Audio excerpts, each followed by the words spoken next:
So let's talk about stress and anxiety. The first thing that we need to do is understand what stress and anxiety is. And I define stress or anxiety the same way I define fear, as anything that stops you or holds you back from being the person that you want to be and living the life that you want to live.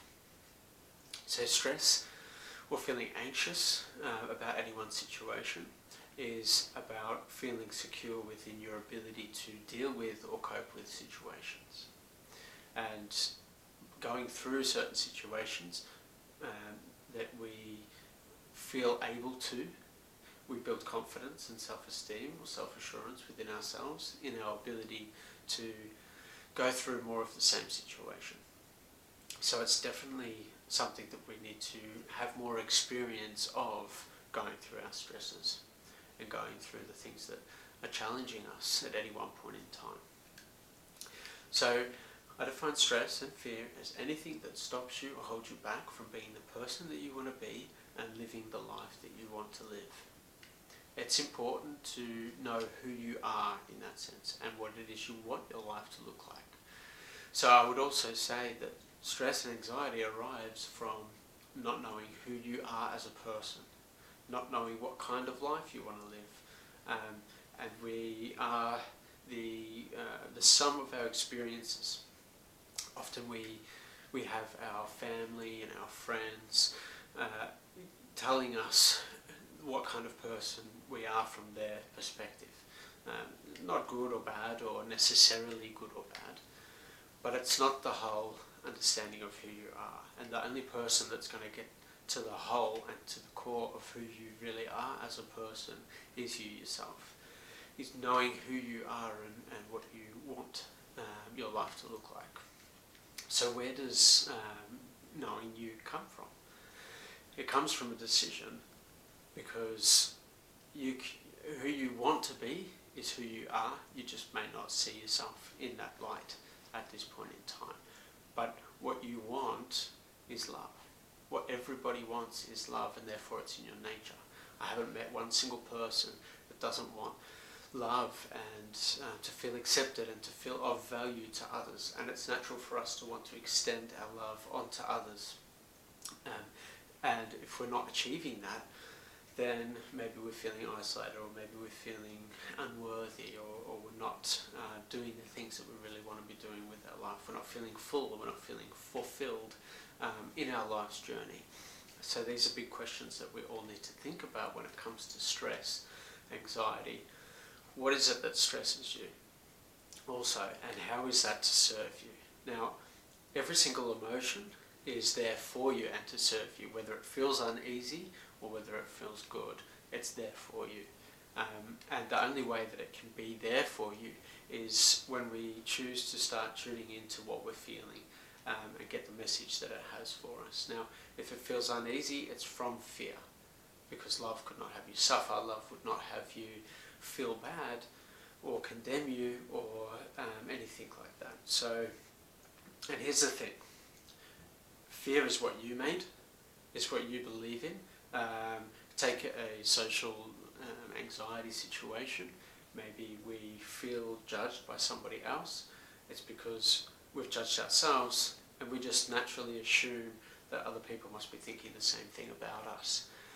And that's just one little example, but when you push through your fears, or when you go through your fears, you get better at it. You build confidence in your ability to deal with any one situation, to deal with maybe a variety of situations and complexities of situations. So life doesn't really change. It's always up and down. It's always got to send you curveballs. It's always going to send you a challenge. What changes is your ability to deal with that situation, or your ability to respond to that situation. Now, that is where you have a choice, where I want to be a person of love, I want to be a person of understanding, a good listener, all these things, and that we're allowed to get it wrong, and we're allowed to make mistakes. But if we reflect upon that being who we are, as that's what I desire for myself,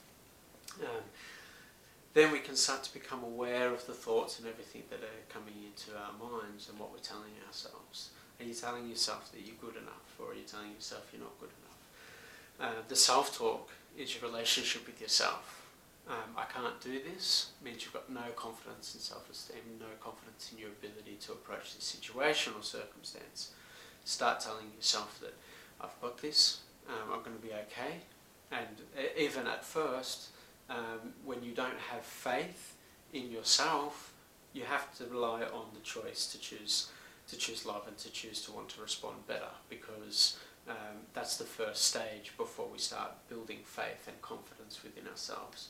Faith in yourself and trust in yourself is after you've gone through a variety of different situations and you look back and you go, hey, I've done this, so I was okay, and so I can do it moving forward as well. So belief in yourself and trust in yourself is going to come after experience. So first thing we need to do is make a choice to continue to respond better in any one situation, to start telling ourselves better self-talk. Now, chances are, like a lot of other people that I work with or have worked with, you want to extend your love to others. We believe wholeheartedly in the principles of respect, mutual respect, good listening, fairness, understanding, and this is right. This is where we base our lives from. This is the foundation or the core in which we want to live our lives, because that's who we want to be, and that's who everybody is. Okay, so when we are out of accord with that, we're in fear. We're scared that maybe somebody else is judging us. So the question that I ask you is, do you listen to yourself? Or what advice would you give to others? And could you give the same advice to yourself in that situation? So if you find that you're good at giving advice to others, but when you find yourself in that situation, what would you be telling somebody else in that same situation?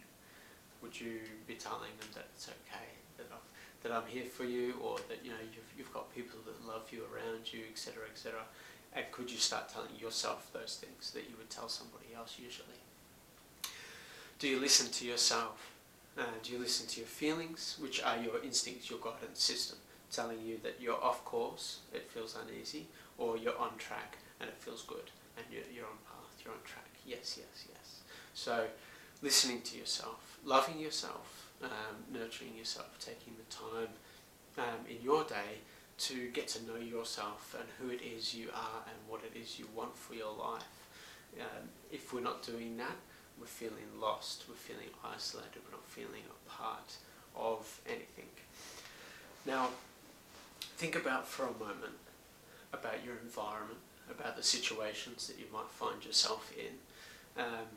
Now, imagine a cactus that is used to the environment of the desert and is used to no water or minimal water and all that sort of stuff. And you go and put that cactus in the heart of a rainforest where there's lots of moisture and humidity and water. Would the cactus be able to adjust and live in that environment? Now, stress is about adaptability, being able to adapt to different situations and circumstances. However, in that cactus knows the environment and has lived its whole life in the environment of the desert, and now it's completely changed. It's going to get sick and possibly even die, or more than likely die. I want you to think yourself in that sense. What kind of environment do you want to be in?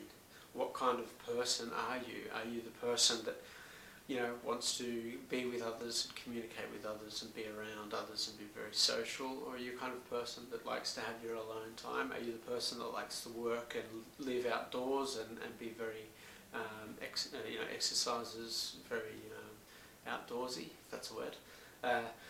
Or are you the person that would rather, be somewhere else, be sitting at a desk, or just in the comfort of an office, or whatever? That none of those things are right or wrong, good or bad. It's a matter of what works for you, and it's a matter of placing yourself in the environment that you thrive in.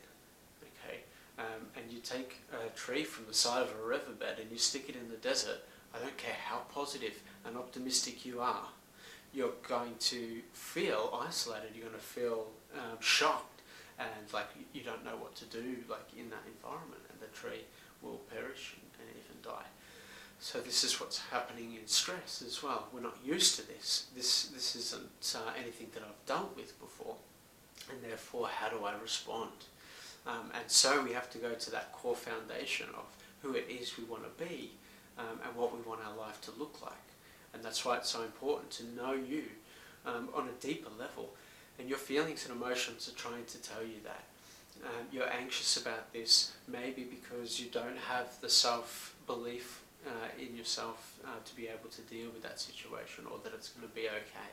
And that does come with time, but there's also things that you can do to start telling yourself that actually I am okay, and I've got this, and I can do this, and it's going to be okay, and I've always been okay, and start to build that confidence and self-esteem within yourself. I hope this has been very helpful. If there is any questions about stress, anxiety, I might put up some stress management tools and stuff, exercises that we can do moving forward. Please, your feedback is very helpful, so please comment and share. Thank you very much, and I look forward to seeing you again.